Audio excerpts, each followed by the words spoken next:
పాతకాలంలోనండి, పాతకాలంలో మన కుంకపు కాయలు అనేవాళ్ళు. కుంకపు కాయలు, కుంకపు భరిణ కాదు, కుంకపు కాయలు. ఇదిగో ఈ విధంగా ఉండేవి.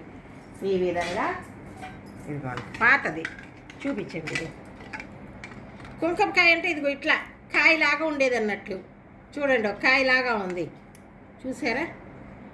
కుంకపు కాయలాగా ఉంది. ఇదిగోండి కుంకపు కాయ. కుంకపు కాయ అండి, దాని మీద లక్ష్మీదేవి బొమ్మ ఉండేది.